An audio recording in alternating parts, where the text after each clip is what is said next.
perfect moment. So I was thinking of filming this tomorrow, but I don't know, it has been brewing in my soul today, and I feel like nobody's promised tomorrow, and I don't know like if I'm going to have the chance tomorrow. So I'm just gonna say it today. Okay.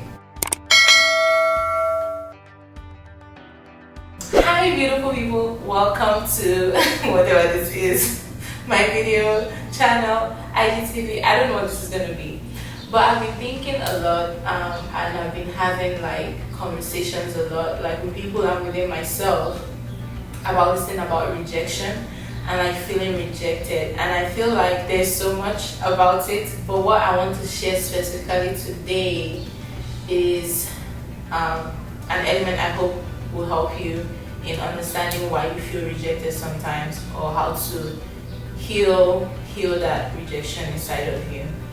The part I want to share today is how sometimes our feeling of rejection is tied to a time in our lives when we rejected ourselves, and we decided that there was something bad about us, that who we are, or a part of us wasn't good enough or wasn't enough.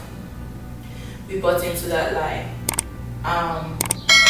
So it's probably like somewhere in childhood where maybe you did something and someone said something, or you like expressed yourself and it felt like it was too much for the people around you, and you decided that you're going to agree with them to fit in, and decide, like you'd rather have other people like you than be who you are. Which, I mean, that's a survival mechanism, but growing up, there comes a time when it's ready, when it's time to like heal.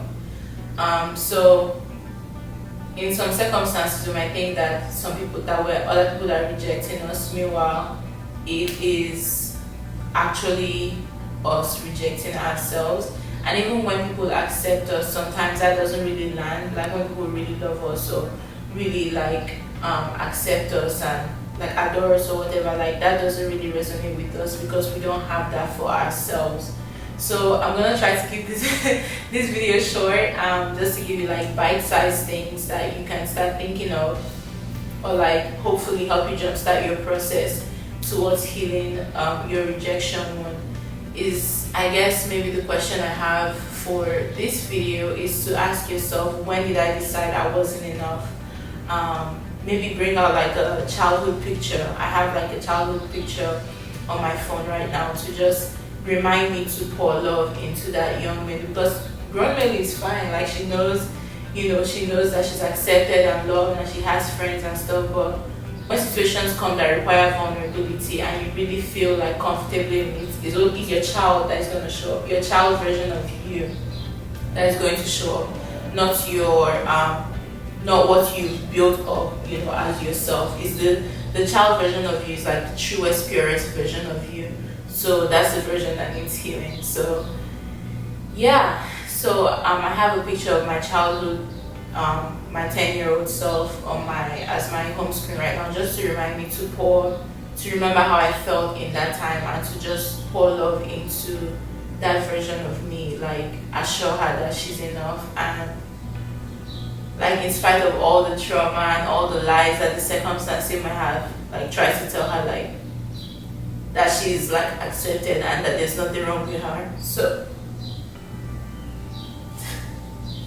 well, I didn't plan to carry this. It's supposed to be like just help you, like give you some tips and like move on. But yeah, like that's the person that shows up as the real you when you're not like in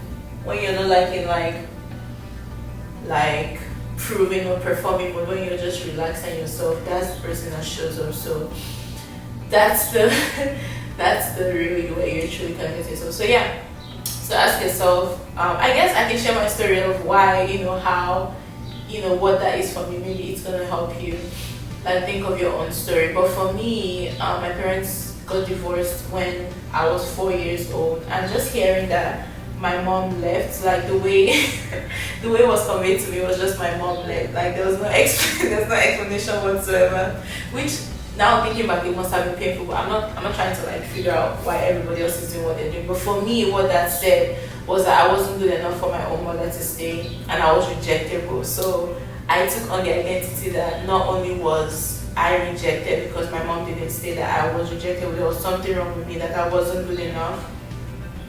And then I guess that started my journey of like proving that I was good enough. Another aspect of my childhood was that because of my mom's absence, now I know looking back, I had so much pain, and I didn't really we didn't really talk about emotions. So there was really no way for me to like express or like heal, release that emotion except through anger. So I was always like snapping at my younger sisters, and then I felt like I had the burden of the whole world on my shoulders because I was responsible for taking care of my sisters. My dad was always traveling. I lived with my grandma. My mom wasn't there, and I was so on top of like feeling like I wasn't good enough. Like, what's wrong with me? Why am I the only one among my friends who doesn't have a mother? I have like this burden, perceived burden of like caring for my sisters, and I'm responsible for if they do anything wrong. Like, I get punished was what I was literally told. And I took that literally. Like, looking at my childhood pictures, I was such a serious child. I'm still kind of a serious person. Like, I take like seriously, but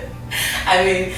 So yeah, so back to why. Okay, so that pain came out as anger, and every time I would snap or like I would get impatient or I'll hit my sisters or something, like I was always punished for it, and like I was just like go to the point like, why can't I control my anger? Like, what is wrong with me, you know?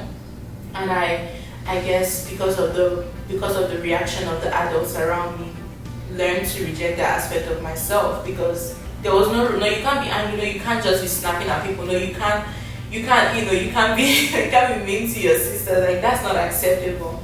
And because I knew that wasn't acceptable, I decided that if that was a part of me, then I wasn't acceptable.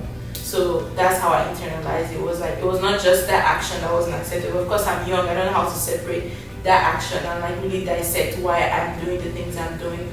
But I decided I wasn't acceptable. So I was only acceptable when I got good grades, when I was doing the right things in the, the Christian way of doing things, when I was a good big sister and I was friendly and loving and joyful and all those things. Like, that was the part of me that was acceptable. But that side of me that felt pain and didn't know how to process the pain and was angry wasn't acceptable. And that is rejection. That once you reject even if you reject a small part of yourself, your whole being feels it as you're rejectable. So those are two instances where I learned rejection, and I learned that I was rejectable as a child. And I hope that helps like jumpstart your own process of thinking like, when did I learn that I was rejectable? And if you can go back to those memories and be the adult that you wish you had in your life, be that parent, say the things to yourself that you wish someone had said to you. So for me, it would be that, like, these emotions are valid, these emotions are real, and your pain is real. There's nothing wrong with you. It makes sense. It makes sense that you would express your pain through anger. You feel overwhelmed, you're confused, you don't know like what's going on, like your mom was here one day and then she's gone tomorrow. Like, that's really hard to deal with. I would say, if I was shown that I was lovable even in my state of anger, yeah, that's what I wish I had then. So, but now I can go back, and when I feel those things and I go back to that state of, feeling that and like experiencing that, I can tell myself, I can tell myself those things I wish I heard. And then for the other part, which is with my mom, like, tell myself things I didn't know back then, which is that, there's nothing wrong with you. Like, this is way beyond you. People make decisions, and, like, your mom has been trying to reach out to you and she loves you so much, and, like, you're not the reason why she left, and you not being enough isn't, like, why she isn't here right now. Like, there's other drama going on between her and your dad, so it has nothing to do with you. So, yeah, a little piece of helping you get, some love into that rejection. Let me know down in the comments if I post this video. Let me know down in the comments if this helps you and what other questions you have, because I know I'm going to like make many more videos on rejection, because such a huge wound, and I thought I was the only one that deals with it, but apparently I'm not the only one who deals with it. So yeah, you're not alone. And regardless of how you feel about yourself, you're amazing, you're wonderful. And even if you can't hear it right now, just know, I'm just putting it out there. You're so needed in this world. What you have is important. Your voice is important. Your presence, your love, your being is so important and is so medicinal to the rest of us. So please just know that. And I wish you all the best, and I send you all the love on your healing journey. Until next time, love you. Bye.